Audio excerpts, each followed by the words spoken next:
is your bottom line point? You're saying police officers should be revered, viewed as heroes? They belong on TV shows with children? I think they are heroes in a sense because they come to your need and they come and help you, and they have a problem just like every other business, but we should fix that. But I think that they're heroes. Well, I think that's the problem, is looking at it as a business, because they're actually supposed to protect and serve the people. They do protect us. Who do we call when we're in trouble and someone has a knife or a gun? I wouldn't call the police.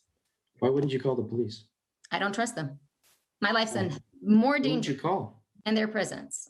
Professor, who would you call? I wouldn't call anybody. Well, would you have, if someone intruded your house with a gun, what would you have a gun on you, or no. Who would you call? It's my time to go. Okay. That was Brandon Ellis. He's a student being scolded by his college professor for calling police heroes. Here to discuss this, columnist for The Hill and author of The Liberal Invasion of Red State America, Kristin Tate, and the host of the Daily Wire's Michael Knowles Show and author of Speechless, Controlling Words, Controlling Minds.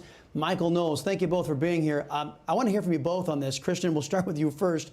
What did we just see from that woke professor? I wish I could say I'm shocked by what we just saw, but I'm really not. I mean, this is all just part of this critical race theory nonsense that has completely permeated our schools. Critical race theory is not about racial sensitivity. It's about left-wing indoctrination. And what's so scary about this, Chris, is that our greatest geopolitical threat, which is China, they are creating an entire generation of highly skilled students who are, trained in math and science, and they are going to overtake us on the world stage because we are pumping out kids who have no idea why this country is founded, who hate this country, and there are going to be major consequences to that. Michael, you want to take a swing at this? The only consolation I have with regard to China is that China is sending so many of their young people to American universities. Maybe this is all just a very subversive way to screw with China, because now the Chinese future are going to be receiving this horrible education. What we're seeing right now is an inversion of the American political order. We're seeing in the olden days, according to the old standards, the police are good guys. They're representatives of the system of justice. Yeah, there's some bad apples, but we take care of that. Today, however, we are told that we have to exalt criminals and we have to castigate cops. The reason they go after cops is because cops are the physical representation of our justice and legal system. They're the guys who are affecting law and order. And because the left has such a problem with the entire American system, which they say is hopelessly racist and bigoted and terrible, we therefore need to go first after the cops. But they're just a symbol of the whole system, which people who are educating our students want to upend. Yeah, exactly. And guys, I only got about 60 seconds for each of you, but I took a call today, had a guest on my radio show.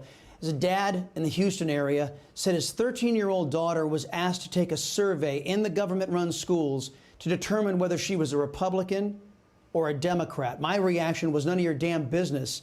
What do you think, Kristin? What would your reaction be? The same exact as yours. Actually, I wouldn't really have a reaction to that because I would not get anywhere near the public schools. I would never put my kid in the public schools today.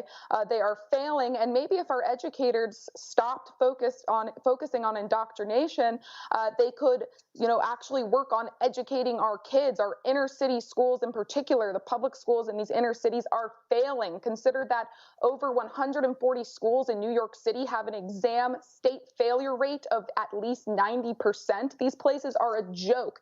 And that's why increasingly parents are pulling their kids out of the public schools, putting them in private schools, or, even homeschooling them. This is a trend that will just continue. Yeah, Michael, and if school choice isn't the answer, what is?